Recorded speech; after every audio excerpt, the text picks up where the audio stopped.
What's up, everyone? Welcome to the Cleats Up Mics Out podcast with my first guest, Jackson Cook, freshman from Cheyenne, Wyoming. And he's a goalkeeper. So, hey, Jackson, how you doing? I'm good. How are you? Good. So, first thing I want to ask you about is just how did your soccer career go from when you started playing and to now? So I started when I was around 10 years old, and I'd played baseball my whole life before that. Never actually touched a soccer ball per se. My friends kind of convinced me to go to tryouts, and I think that's where I fell in love with it. Was then. Since then, it's been relatively tough. I don't think I've necessarily ever been talented in terms of soccer. It's always been just hardworking per se. And from then to now, it's been kind of a up and down transition, but I love the place I'm at now, and I'm happy with the progression I've made, I guess.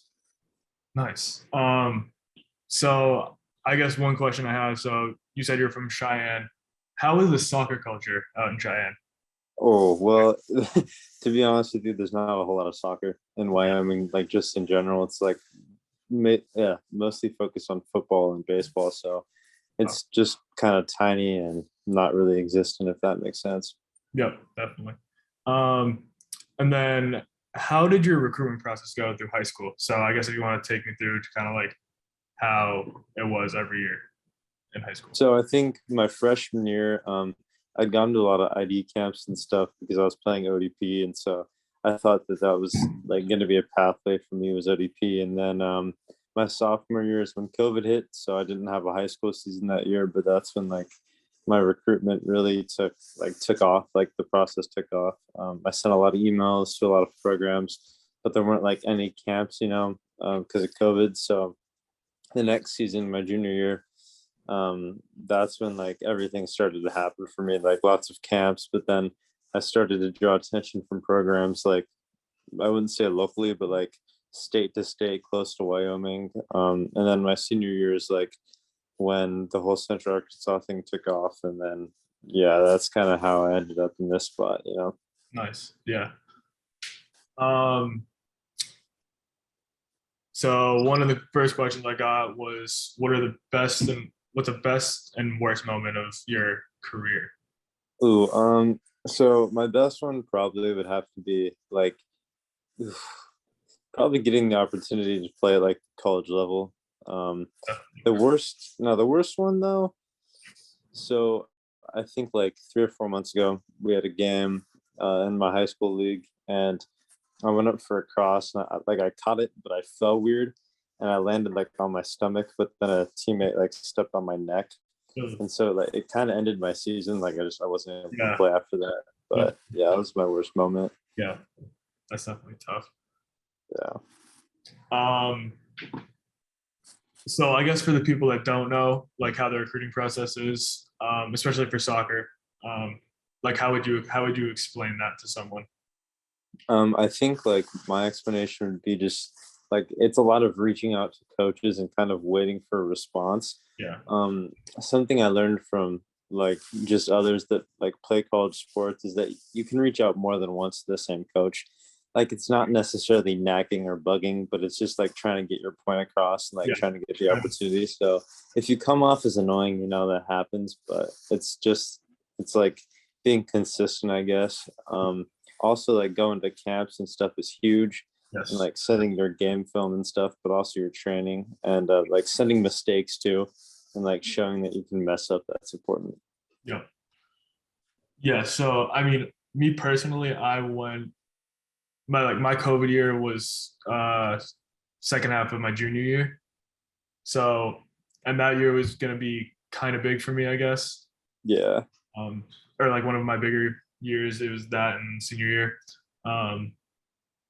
Just because I was gonna get a lot of minutes, and that would have been a game film, but I didn't get that. And then I went to one camp that I remember, and I got an offer there, but it wasn't from a big school by any means. But yeah, so I guess that's another question. How did it feel to get your first offer? And if you don't mind me asking, who was it from? Oh, so my first offer was from CSU Pueblo, which is a D2 in Colorado. And that one was, I don't know, like at the time and for a while it was like kind of the school that I had my eyes on like going to. It felt awesome like getting that opportunity and like feeling the trust from them. I think over time it kind of changed though. Like I think my feelings kind of changed. They developed into more of like a what's the highest level I can play in and like where do I think I'll compete? But yeah. Yeah. Yeah, I think for me, at least when I got that first offer, I'm like a little bit of weight got off my shoulders. But Yeah. then you just get hungry for more offers and see, yeah, like you said, see how high of a level you can get up to. Um, Yeah. yeah. So I guess also with recruiting, like how did you decide, like what made you pick Central Arkansas over the other programs that offered you? I think like in terms of why I chose Arkansas, I had multiple other opportunities, but I think Arkansas was just like it gave me the option to like fulfill a dream in a sense, to play at the highest level in college. And I think that like that's not for everybody. Like playing at the highest level, I don't think is for everybody in terms of like dreaming. But I think that I just chose it because I fell in love with the place when I came out here, and I fell in love with the program. But yeah, That's awesome. Yeah. So how are you guys looking this year? Are you guys looking good? yeah, for the most part, I think we played Tulsa the other day in an exhibition match, and that went well. And then we play Omaha as well, so that'll be Nice. good. Yeah, that's nice. Yeah. So I mean, you must be doing a lot of traveling, right? This year. Yeah, It'll be a fun. bunch. Now, Yeah. I know for like like big football programs, they take like planes and stuff. But is that the same for soccer, or is that completely different? It's like just buses mostly. Like not bad buses, but like Like yeah, coach it's just buses. buses. Yeah. Yeah, I mean, for us, like last year, we took buses. They were nice buses, but the only one where we went more than like 2 hours, or well, we went 4 hours to one game. But the only one other than Mhm. that was when we went in the NCAA tournament last year. We went Yeah. 6 hours to New Jersey. So Yeah. For us, Omaha's an 8-hour drive, so yeah, that, a lot of our traveling's a long distance. yeah. Yeah. Yeah. Um, so you're in the preseason right now. So from now, well, you're a freshman, so you won't know yet. But how much free time do you have right now? Oh, so like every day. So in the mornings, we have to be up at 5:30 to get to the soccer place at 6 to have breakfast, and then we train at 6:30, usually to 9, Mhm. and then at 11, well, at 9, we have like food again, and then at 11 we have team lunches, and then we have from like noon to I think like 4 until we have to be back for training and then team dinner, and we don't get back to like 8:30. So yeah. Yeah. So I mean, that takes a toll on you after a while. That's like a big, Yeah. big way to get injured before the season even starts. Like Hmm. shot. I mean, you recover, but you know. Yeah. Um, so I guess for me, um, coming in last year as a freshman, I didn't know like what to expect. But I think preseason was just very hectic because like I just get nervous about like especially like fitness tests or like I like build up pressure on myself. Uh, Hmm. so like I got really nervous one morning and I vomited um, before fitness test and I didn't even go to that. Like I didn't even go to the practice that day because I'm like I can't do it. And then also like Yeah. protocols where like if you feel sick at all, like don't go. So I'm like I just don't want to risk anything. Um, I ran it the next day and I didn't do great, but Yeah. no, I just got nervous kind of for nothing. But yeah, I mean preseason was kind of fun. That was the first time I saw minutes. Um, yeah, first time you see minutes on at the collegiate level is pretty cool to to be a part of. So Yes, sir. yeah. Um, Yeah. So another thing, what did this off season look like for you? Like, Um, so like I think the whole off season, like in general, I did work a lot actually, but it consisted of like a lot of training in the evenings, okay. and like as early as I could get up before work, but then like late before I had to go to bed in a sense. It wasn't like a whole lot of cardio. It was like a lot of goalkeeper specific things. And then I think as I got closer to like moving out here, then it became like more cardio and Yeah. like active focused. But Yeah. yeah. Yeah. Um, yeah, mine was kind of the same way because I worked from like 8 to 5.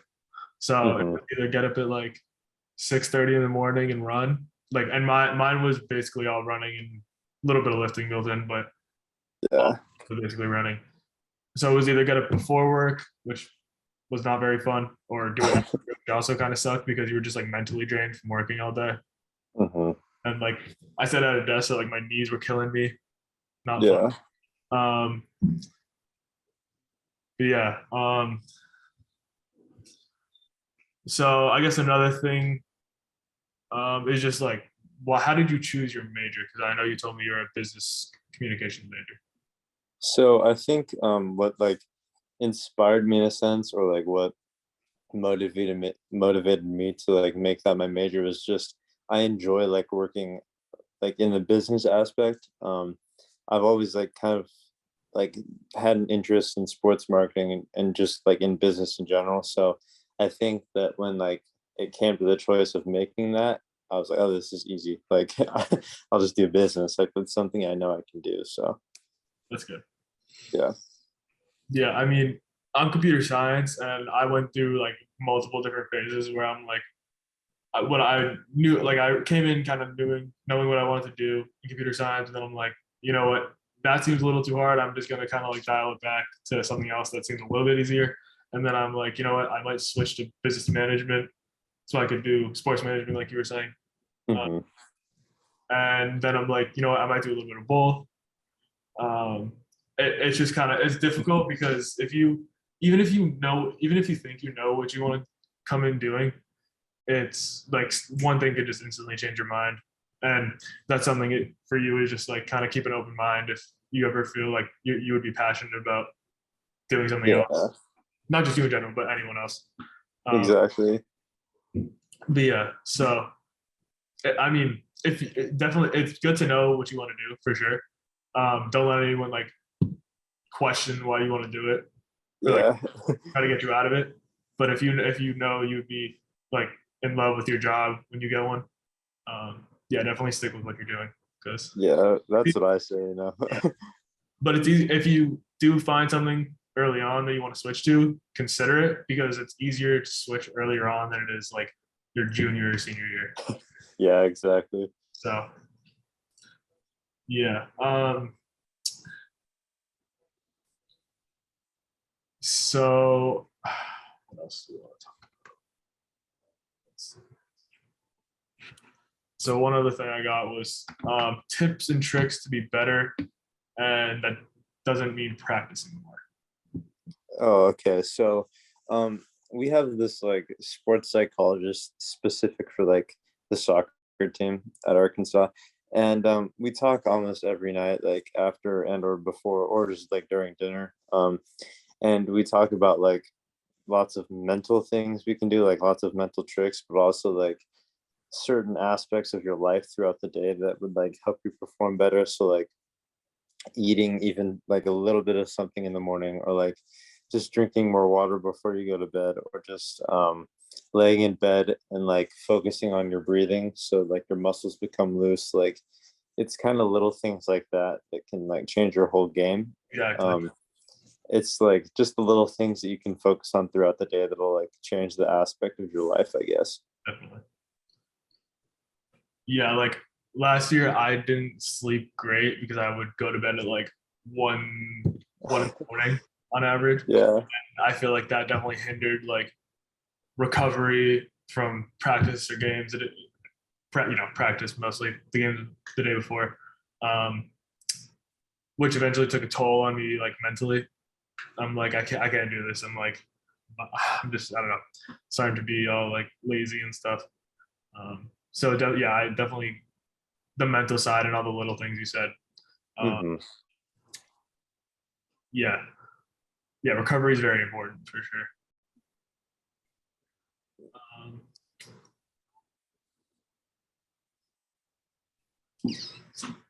yeah, so do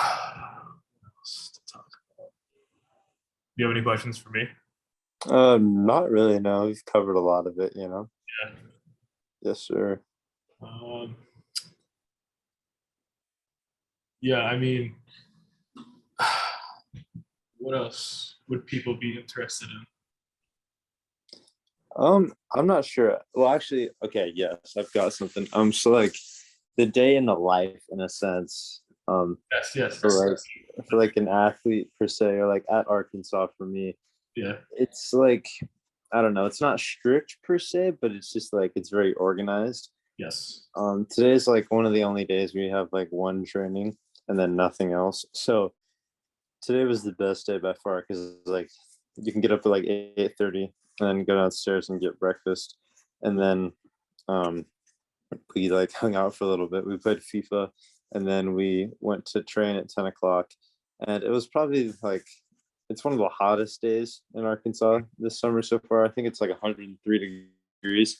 So it's like we can't really train a whole lot. We kind of just have to hang out because it gets unsafe.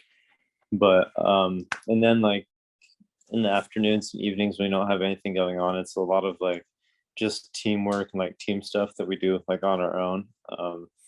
We all live in like kind of the same dorm, so we go out into the lobby and we watch like the Prem games and like Liverpool and stuff like that. We play ping pong, we go have lunch and dinner, and that's just kind of the day for us. And then yeah. yeah, yeah. For preseason, that's kind of similar to us. I mean, yeah, we'll have 2 a days like you were saying, but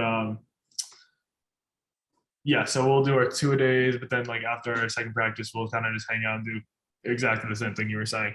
Like we'll even like play games like stuff like that. But Yeah.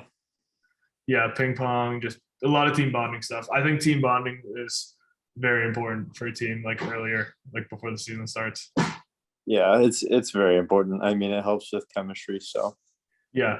I think what helped us last year was that we were very like a tight knit group of like brothers. Um, but rather than like some teams who were like bickering at each other, not like demanding better from each other in games. They were just like butting heads. You know? yeah, arguing. Yeah. Yeah. And that's like not very healthy Yeah, for the program. So exactly. I mean, that was like, I don't know. It's like it happens in practice, in my opinion, more than it happens in games usually. But like, uh, you know how coaches are always like you practice how you play, yes. and I tend to think honestly that's not how it works. Yeah. Like, I think that like I personally perform better when I'm playing than I do in training I'm the because opposite. because I feel like when I'm playing, I don't think about like hand techniques or stuff. I just kind of do. That's true. Like, Oh, that's but true. when I'm training, I think too much, and then I think like my aspect of just playing kind of goes away, and like that's kind of where the mental tricks come in as well. But like when I'm playing, I'm just more calm and relaxed. And then when I'm training, I feel like I have to expect more out of myself, so I work harder, but it just doesn't like come to anything. Yeah. I think, yeah, I think that's better than what I would think.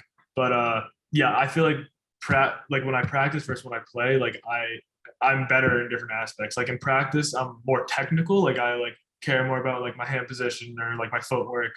Um and just like the basic stuff. But then in games, I'm like, just keep the ball out of the net and just, Yeah. be vocal for your team. Just Hmm. like stay locked in. Um, and then yeah, because if you're lacking for a second, it's very important, like very detrimental to the team because one mistake from you, 9 out of 10 times leads to a goal, uh, Exactly. which is one not great thing about being a goalkeeper. But where field players, like even defenders, don't have to worry. Like they have to worry, but not as much as goalies, because if they make a mistake, they still have at least one person, which is the goalie, behind them. Yep, exactly. Yeah. So It's the worst position in my opinion because of that. yeah, Like you can make like multiple saves in a game, but like let one yeah, goal go through, and it's just I know. like your attitude can change as well.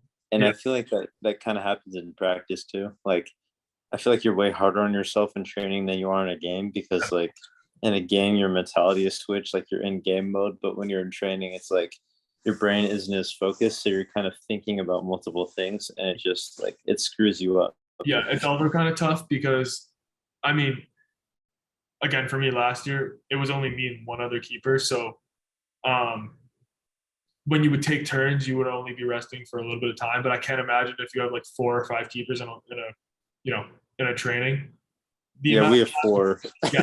So 4 keepers in a training, you're probably resting for like 2 minutes, like 2, 3 minutes. Like that's when you're switched off. Yeah, Worry about like you have to worry about when you're going, but you don't have to worry about like doing anything in that moment. exactly. So, but then in games, you have to be switched on at all times. Yep. I think like one of the harder parts about like being a goalkeeper in general is that only one of you gets to play at a time. So like when you're sitting on the bench, I think that's the worst part or worst aspect of being a keeper, because Yeah, you can't really do anything about it. Like yeah, it's like the coach's choice, and it's hard about the position, I think. yeah, yeah. It's definitely tough. I mean, like if I feel like if you know what you're coming, like the situation you're coming into, like if your coach tells you before you, like I don't know what your coach said, um, but if he tells you for some reason, like you're definitely playing or you're definitely not playing this year, more towards the fact of like most likely not playing this year. Um, and then they'll say like you can train whatever, but 9 out of 10 times if they say you're not playing, you're not going to play. Uh, where was I going with that? Well, I think like that's it's like tough because like Yeah, yeah, if yeah. you're just I don't know. if you're just gonna train, right, and not like participate, that's probably it's like the worst feeling. Yeah, It's like, why am I even doing this if I'm not gonna play? Like yeah, sometimes I don't even understand it. With the four of us, it gets kind of annoying. Like yeah.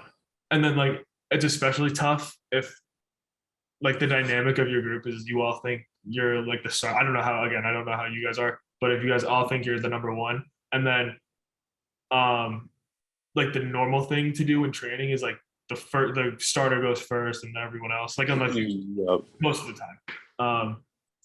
And then if everyone thinks they should go first because they think they're the starter, it just is kind of awkward. Hmm. So yeah, that's very tough though. Because and then also if your coach for some reason loves you or hate like doesn't like you as much, then that also affects it, and then everything else down the line. But Exactly. yeah, but Yeah, that's if you can play, you can play. That's basically yeah, that comes. That's you know everything goes. yeah. That's honestly all I've got to say there. Like Yeah, it's yeah, if you have the skill, you have the skill. exactly. Yeah, yeah. So yeah, I think field players don't appreciate that as much, that um, they have the opportunity to switch positions if they really had to. Yep. Yeah. It's Um, yeah, it's way harder for us to like be able to adapt to a different position. yeah. Like I don't feel like we have the necessary skills for a keeper just to be able to like go up and play midfield or center back. Well, center back sometimes, but like Yeah. midfield and forward or like in those positions are just way harder for a goalkeeper to transition to. Yeah, unless you're a guy like Ederson or Allison who like have that footwork already, like you're not Exactly. to fit in like the field player role. Yeah, Like if you have a exactly. team of like I don't know 6 midfielders, and Mhm. you can't place. I mean, you could play 6 midfielders, but that would be like a really weird formation. Yeah. One guy might be like, okay, we're lacking in forwards. I want to go play forward, or we're lacking defense. I want to go play defense, and then guys can just flip flop like that. But goalies, it's like we're kind of stuck. We can't really switch. Exactly. Yeah, Yes, sir. yeah, Yeah. So Well, that's kind of all I've got. yeah. All right. Thanks for the time. Hope your season goes well. Yes, sir. You as well. Thank you.